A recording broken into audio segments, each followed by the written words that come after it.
এটা আমি ভিতরে বসাইছি, আমি কিন্তু বলছি আপনাদেরকে যে ভিতরের সাইডে যদি বসাই, সেই লাইটটার ডিফারেন্সটা বলে দিচ্ছি আপনাকে।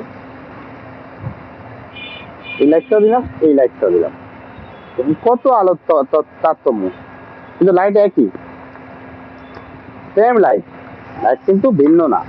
দেখেন আপনারা,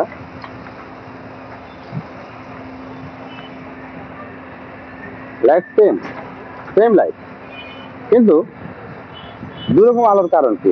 দেখেন কত আলো ডিফারেন্স, বোঝা যাচ্ছে কিন্তু, হ্যাঁ বোঝা যাচ্ছে। এখন আমি যদি এই মাথাটা চেঞ্জ করে দিই, দুটোর আলো সেম হবে। দেখেন